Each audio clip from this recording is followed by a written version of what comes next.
Hello and welcome to Project Parents United, a unique platform where we discuss children's health issues, parenting issues directly with professionals that take care of our children.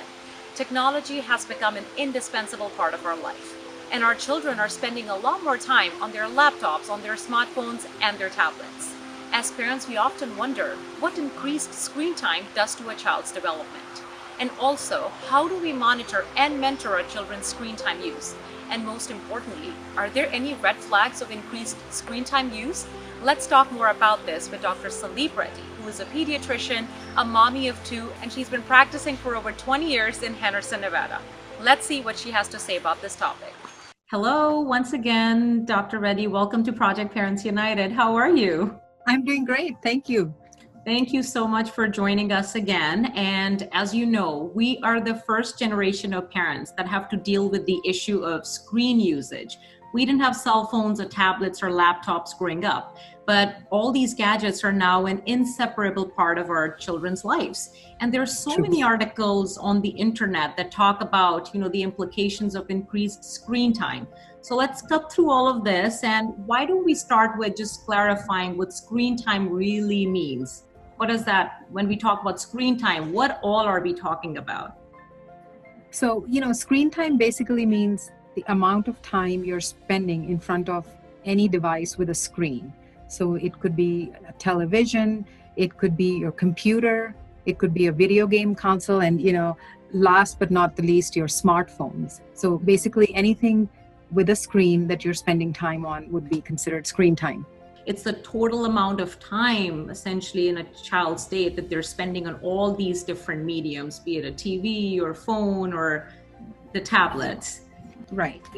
Okay, so should we really be that concerned when children spend as much time as they do on digital media?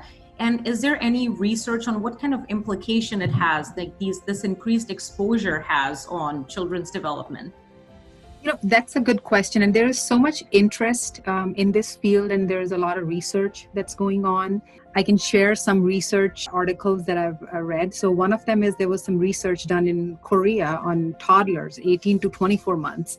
And it showed that if they're watching 3 hours or more of TV, they have 3 times more chance of language and speech delay.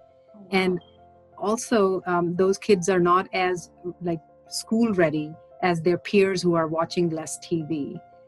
And also in older kids, there's a UCLA study that was done. Children who are not watching as much TV have better interpersonal skills, and they are more, apt to understanding human emotions than children who are always, on screens. They completely miss those emotional cues. So a lot of research, very interesting. I see. No, you brought up a very interesting point. The time that children are spending on their gadgets, that essentially takes away time from social interaction, which is the basis of human development. So It's very interesting that there is a lot of research that's available out there. And as a pediatrician, what impact are you seeing of this increased dependence on smartphones and tablets? Is it really impacting the mental development of our kids? Yes, definitely. And, I even see it in my exam rooms. When kids come in, they are always plugged in. So either they have, a musical gadget that they're listening to, or they're looking at a tablet and a phone, and they miss a huge part of the visit and, and the interaction that they would have, and are not aware of their environment. So that's definitely something I see firsthand.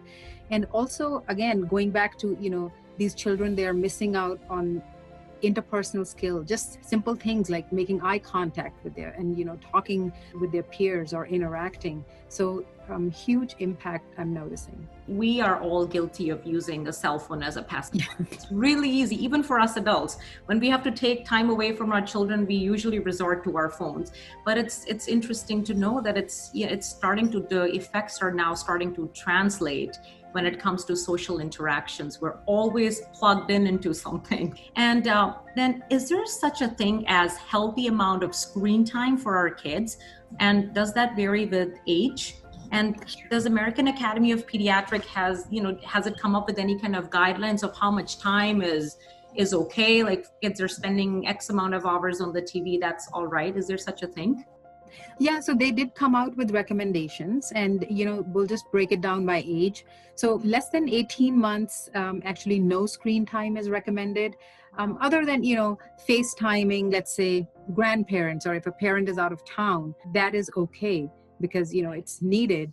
And then moving on to like the age group of 2 and above, recommended screen time on a weekday is 1 hour, and on Wow. weekends can extend up to like a maximum of 3 hours or Right. so.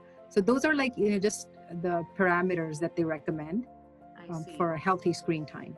I don't know if we got that message across. The point is to get the guilt out of that, saying, oh my god, it's an hour and now we have to cut it off.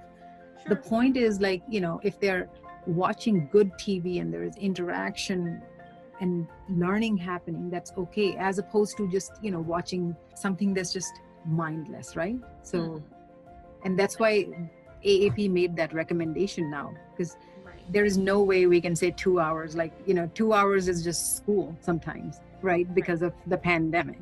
And then what are the kids going to do afterwards? So I think the quality of the content is more than the quantity, and as long as you can incorporate physical activity and everything else, it's all fine. Okay, no, that's, and I was also reading the same somewhere that under the age of 18 months, really, kids should really be not on any of these gadgets. Right. And like I said, we're all guilty. When our baby is crying, we resort to giving them the phone. So that happens. I think that's just a very instinctive thing that we do as parents. But you mentioned a very interesting point about, FaceTime. And that was essentially my next question. We are so dependent on FaceTime and Zoom calls and video chatting. With the times that we're living in right now, that's one medium for us to communicate. So it's good to know that what falls under the category of okay screen time, because we're Yes. still making interactions, we're still interacting with others. Right. Okay. All right. Another thing, now that we know that children's coursework has all gone online and children are spending so much more time on their laptops and their computers, and screen time has gone up exponentially, what does that mean for a child's mental development and their mental health? That's like actually a necessity right now in the times we are, especially. In fact, the American Academy of Pediatrics came out with like a new statement on the screen time during the pandemic.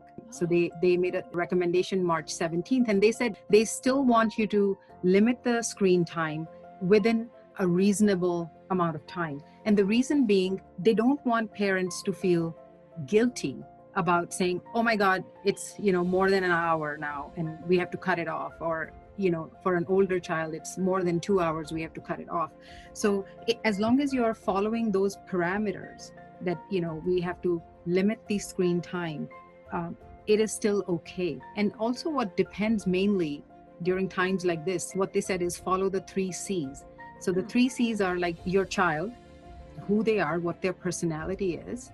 So let's say if there is a child who is anxious, you would try to avoid news and scary things. A child who is an animal lover can watch nature programs. A child who loves music and art can watch art and Disney movies and things like that. And again, then it comes to content of what you're watching. So that's the second C. And the content is very important, because as long as you're watching healthy and quality content, it is okay. And as long as you are interacting with other people while doing that, that is still okay. And the third one is the context. So in what context are you engaging in this screen time? And that's where, like, as a parent, you have to make sure that you are available, that you are aware of what they are watching, and then help them navigate it, maybe even interact with them afterwards, so that it becomes more of an educational and a learning experience. I see. No, it's important. And we all know technology is not going anywhere. Our children need to be intelligent consumers of technology. So what you said are really important points. And I was about to ask you one of those questions, that how do we make this screen time more productive? So as you said, it's important that we are with them, we're interacting with them when they're watching or consuming, the information or the content that they're watching. So that's That's very good to know that there are certain ways that as parents we can help our children. So it's important that we're constantly engaging with them. We hope you found this information useful, and don't forget to tell us what you think. You can also connect with us on Instagram, Facebook, and YouTube, or visit us at www.projectparentsunited.com.